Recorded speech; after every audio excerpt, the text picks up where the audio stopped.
Olá, piratas! E se o verdadeiro treinamento do Luffy não tivesse sido em Udon? E se nem mesmo a guerra em Wano tivesse sido o suficiente para prepará-lo? A real é que talvez o verdadeiro campo de evolução do nosso protagonista seja agora, bem no meio do maior caos que One Piece já apresentou. Porque Elbaf não é apenas mais uma ilha no mapa, Elbaf é um campo de guerra vivo, onde mitos antigos, segredos enterrados e monstros imortais se misturam em um turbilhão que pode engolir o mundo inteiro. E o mais doido é que enquanto tudo isso acontece, o bando do Chapéu de Palha simplesmente sumiu da história por vários capítulos. A gente está há semanas mergulhado nos flashbacks do Rei Harold, dos Rocks e da tragédia de God Valley. Mas agora o tempo está se esgotando, porque quando Luffy e seus nakamas reaparecerem, não vai ter mais desculpa. Vai ser o tudo ou nada. E a pergunta que fica no ar é uma só: será que a nova versão do Luffy que vai emergir desse campo de batalha vai estar pronto para encarar o maior inimigo que já pisou nesse mundo? Ou será que, dessa vez, nem o Nika vai dar conta?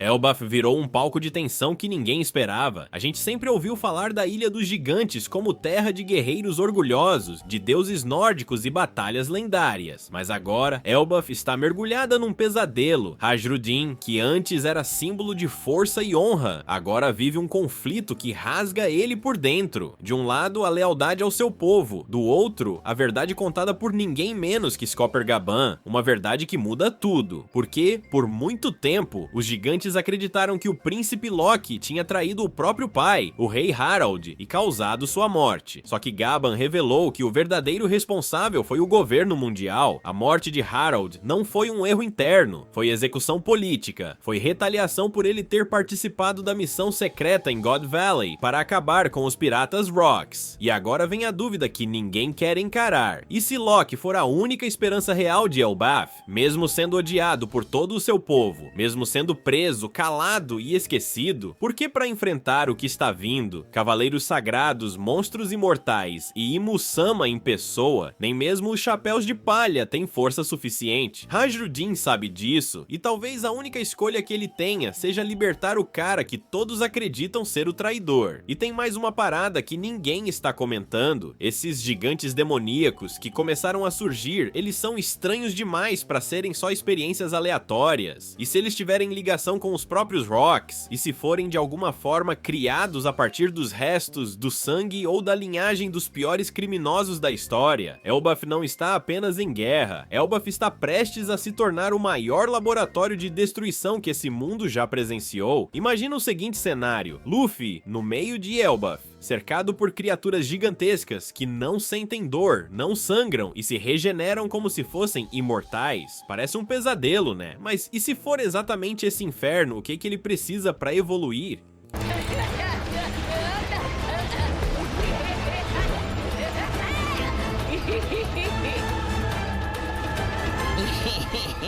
Porque esses demônios colossais não são só inimigos, eles são o campo de treino mais brutal que Luffy já pisou. A cada ataque, ele é forçado a usar o hack do Conquistador no limite. A cada golpe desperdiçado, ele aprende o que não fazer. Isso vai muito além de força bruta. É refinamento em tempo real, sob pressão máxima. E é aqui que entra o diferencial do Luffy. Diferente de qualquer outro personagem, ele não repete padrões. Ele inventa soluções no calor da batalha, e o Gear 5 da carta branca para isso. O corpo dele ignora regras, dobra a realidade e transforma a luta em desenho animado. Agora imagina isso somado ao hack do Conquistador avançado. E tem mais: pode ser que cada um desses demônios tenha uma fraqueza específica, um ponto cego, um tipo de corte, uma vibração de hack diferente. Isso forçaria Luffy a misturar técnica com criatividade, criando golpes novos que nenhum outro guerreiro jamais pensou. E assim, sem perceber, ele pode pode acabar moldando o Nika na sua forma mais pura e imprevisível. O Nika que a gente conhece é só o começo. O despertar da Hito Hito no Mi modelo Nika foi um divisor de águas, mas ainda tá longe de atingir o mesmo peso que Joy Boy teve no passado. Se o mundo tremeu quando Luffy derrotou Kaido, imagina quando ele alcançar o verdadeiro ápice desse poder. E tudo indica que Elbaf é o palco escolhido por Oda para essa transformação acontecer. Só que o mais insano de tudo é que essa evolução talvez não venha de um novo golpe ou de um poder destrutivo. E se a próxima forma do Nika não for baseada em força, mas em imaginação pura? Um estado onde a realidade é moldada pelo riso, pelo impulso, pela vontade mais absurda possível. Seria como se Luffy deixasse de lutar com o corpo e começasse a lutar com a alma. Joy Boy precisou de aliados, precisou de um reino inteiro do seu lado. Mesmo assim, foi derrotado por 20 nações unidas sob o comando do Trono Vazio. Agora, Luffy caminha sozinho, um pirata, uma tripulação e uma risada. Mas ele carrega dentro dele o mesmo espírito que incendiou o mundo há 800 anos. O mundo precisou se unir para derrubar Joy Boy, mas agora, o mundo inteiro vai cair nas mãos de um único homem, o palhaço mais livre do mar.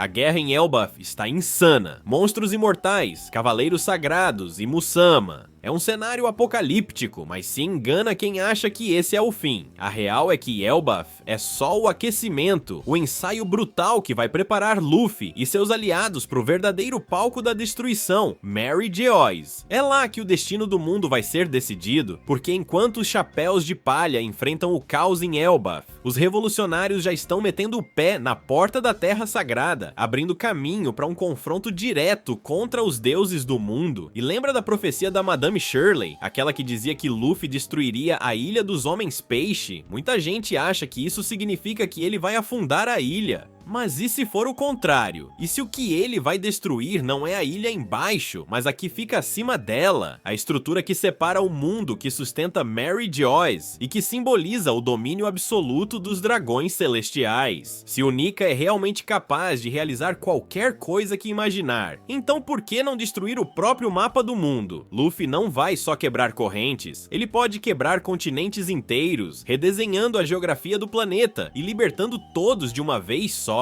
E isso é o tipo de coisa que só o verdadeiro Nika seria capaz de fazer. E em meio a esse caos todo, surge um nome que a gente esperava há muito tempo: Scopper Gaban, o braço direito de Roger. O homem que viu tudo, que viveu a era de Joy Boy sendo redescoberta e que até agora se manteve em silêncio. Mas o momento chegou. Gaban finalmente aparece ao lado dos chapéus de palha. E não é à toa. Ele não está ali como figurante, ele está ali como mentor, como o cara que vai fazer por Luffy o que Rayleigh fez no início do Novo Mundo. E tem mais. E se Gaban não for só um ex-pirata? E se ele for o último elo vivo do Reino Antigo? Alguém que sobreviveu à queda de Joy Boy ou que herdou diretamente sua vontade? Isso explicaria como ele sabe tanto sobre o hack do Conquistador Avançado e principalmente sobre como derrotar criaturas que não podem morrer.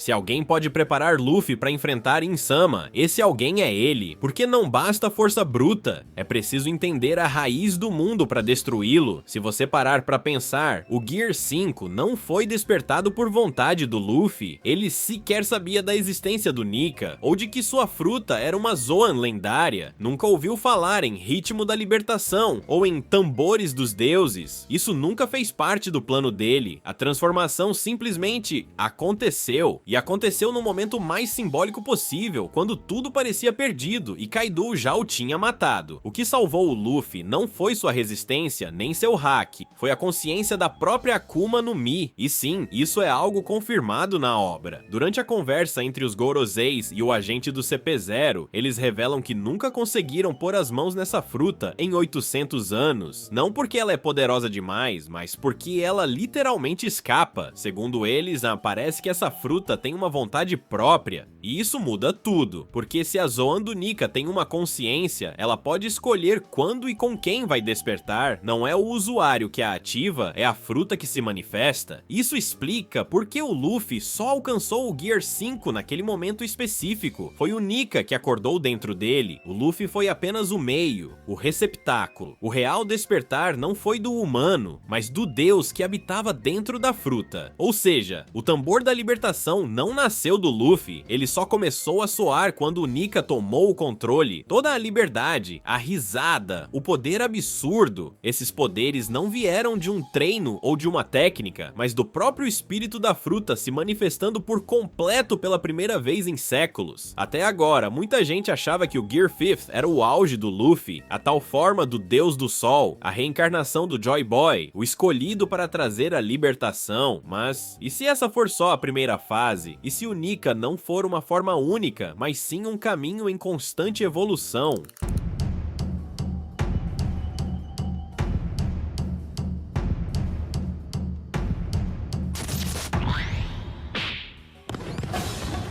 Luffy não é um guerreiro qualquer, ele já domina o Haki do Rei em nível avançado, consegue combinar o fluido da observação com criatividade em pleno combate e tem um corpo que ignora até as leis da física, mas ainda assim, tem algo maior vindo aí. O que a gente viu em Wano foi só o começo. O despertar do Nika pode ser como o nascimento de uma estrela. Primeiro vem o calor, depois a luz e no fim, uma explosão que muda tudo. Luffy não vai parar onde Joy Boy parou. Ele vai ultrapassar, vai atingir uma nova camada de poder que nem mesmo Imusama pode compreender. Se Joy Boy era o sol da libertação, Luffy vai ser a supernova que explode os pilares do mundo. A chave para tudo isso pode estar em Elbaf, não só porque é a terra dos gigantes e do legado do mundo antigo, mas porque é lá que Luffy vai dar o próximo salto. As batalhas que vêm pela frente não serão apenas contra o governo mundial, são contra os próprios alicerces da história, contra os deuses, contra a farsa do século perdido, contra o destino que alguém tentou escrever à força. O Luffy não está só lutando por liberdade, ele está prestes a redefinir o que é ser livre, e no meio desse caos todo, talvez o verdadeiro tesouro não esteja em nenhum lugar do mundo, talvez ele esteja nele. E se no final de One Piece não for o Luffy quem encontra o One Piece, mas sim, o One Piece se revelar dentro dele?